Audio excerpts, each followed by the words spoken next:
उर्दू इमला का सिलसिला जारी है और आज हमारा 8वां लेक्चर है। आज हम पढ़ेंगे नून गुन्ना का इस्तेमाल। देखिए, दो नून जो हैं वो हमारे पास राइज हैं। एक नून असली है जो बाकायदा आवाज़ देता है नून की, और एक नून गुन्ना है जिसमें गनायत होती है, नून जैसी आवाज़ होती है लेकिन वो नून की नहीं होती। तो नून गुन्ना का इस्तेमाल जो है उसके हवाले से हम कुछ बुनियादी बातें सीखेंगे। सबसे पहली चीज़ ये है कि अगर नून गुन्ना और बे इकट्ठे आ जाएं, ये नून नहीं है, ये नून गुन्ना है। अगर नून हो वो अपनी आवाज़ देता है, जिस तरह नबी, तो नबी में नून लिखा भी जाता है और बोला भी नून जा रहा है। अगर नून गुन्ना हो और वो बे के साथ आ जाए तो जो अरबी के अल्फाज होंगे उसमें ये मीम की आवाज़ देगा। अगर ये अरबी में होंगे तो ये मीम की आवाज़ देगा, जिस तरह अंबिया, मिंबर, इस तरह बहुत सारे अल्फाज हैं जिसमें नून गुन्ना और बे इकट्ठे आते हैं लेकिन आवाज़ मीम की देते हैं। तो ये कायदा सिर्फ अरबी हरूफ के लिए है। मकामी हरूफ के लिए या किसी दूसरी ज़ुबान के जो उर्दू में अल्फाज आ गए हैं उनके लिए ये कायदा नहीं है। उनके लिए क्या है, अगर मीम की आवाज़ निकालनी है तो फिर मीम ही लिखना होगा। मिंबर, खम्बा, लंबा, इस तरह के और जितने मकामी अल्फाज हैं उनमें मीम की आवाज़ के लिए मीम ही लिखा जाएगा। अरबी में नून और बे मिलेंगे तो मीम की आवाज़ पैदा होगी। दूसरी बात जो है, ज़्यादा जो गलतियाँ जिसमें की जाती हैं वो है नून गुन्ना और हाय हवस।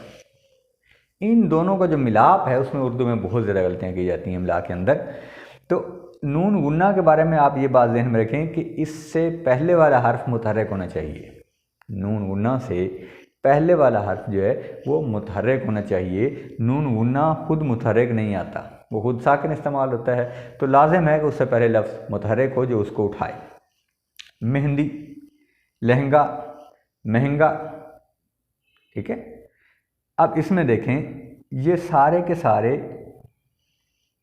जो मैंने लिखे हैं, मेहंदी, गौर से आप पढ़ेंगे, मेहंदी पहले नून है, उसकी घनायत जो है वो इतनी लंबी हो गई है कि वो हे से आगे आ जाती है। हम लिखते हुए क्या कर देते हैं, आमतौर पर ऐसा लिख देते हैं, तो ये गलत है।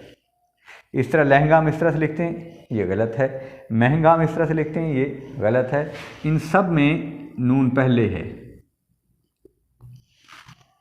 लहंगा, महंगा, इन सब में नून पहले है और हाय हवस जो है वो बाद में है, क्योंकि नून साकिन है और ये लाम या मीम से जो है मिला हुआ है।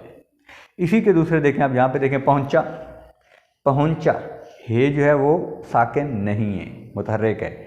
जब हे मुतहर्रिक है तो उसने नून को सहारा दिया हुआ है।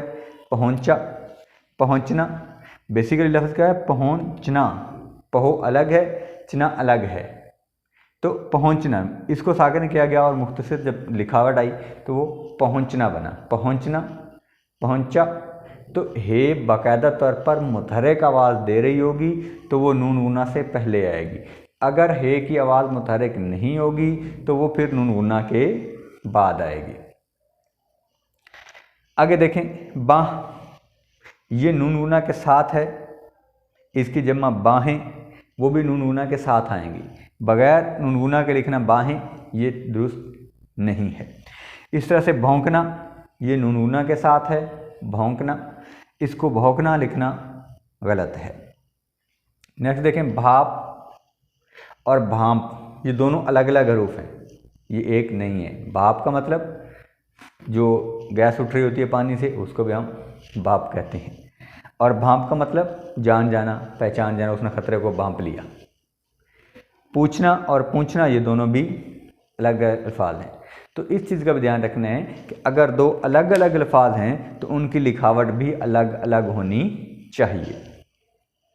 एक और कायदा जो है वो आपने ध्यान रखना है, जो आम गलती की जाती है वो मनादा, मनादा सुना था, निदा। तो जितने भी अल्फाज निदा के लिए इस्तेमाल होते हैं, किसी को बुलाने के लिए इस्तेमाल होते हैं, पुकारने के लिए इस्तेमाल होते हैं, उन सब में जो है वो जब उनकी जमा बनाई जाती है तो नून गुना नहीं आता। अगर हम वैसे जमा बनाएंगे तो लोगों होता है, लोगों, बच्चों, जब हम ज़्यादा सारे बच्चों को मुखातब कर रहे हूँ तो बच्चों, लोगों यानी अलग अलग लिखे होंगे तो उनमें नून गुना होगा। लेकिन अगर वो हरफ निदा के तौर पर आएंगे तो फिर उनके आगे नून गुना नहीं होगा। लोगों मेरी बात सुनो, बच्चों इधर आओ, तो आपने आगे अलामत निदा लगाई है और नून गुना ख़त्म हो गया है। इसमें भी गलतियाँ की जाती हैं कि लोग हरफ निदा भी अलामत निदा भी लगा देते हैं और नून गुना भी लगा देते हैं। इसके आगे हम ये नहीं लगा सकते। तो निदा के अगर अल्फाज जमा होंगे तो आप उनको नून गुना के बगैर लिखेंगे। तो उसके बाद एक और चीज़ जो आती है वो सन। एक सन इस तरह से लिखा होता है, एक सन इस तरह से लिखा होता है। ये सन जो है इसका मतलब होता है साल। जिस तरह अल्लामा इकबाल 9 नवंबर 1877 को पैदा हुए, तो हम 1877 जो है वो यहाँ लिखते हैं। इसका मतलब क्या होता है? सन मतलब साल, जिस साल की बात हो। और ये वाला सिन का मतलब उम्र होता है कि वो कम सिन बच्चा है। इसका भी आपने ध्यान रखना है, उसकी जगह इसको नहीं लिखना, इसकी जगह इसको नहीं लिखना। तो ये तो थी आज की कुछ खास बातें। आप हमारे चैनल के साथ जुड़े रहिए, इसे ज़रूर सब्सक्राइब कीजिए और अपने दोस्तों के साथ इन चीज़ों को शेयर कीजिए, ताकि हमारा जो ये सिलसिला है, हमारी जो ये मेहनत है उर्दू इमला के हवाले से ये रंग लाए और कहीं ना कहीं इसकी तब्दीली ज़रूर नज़र आनी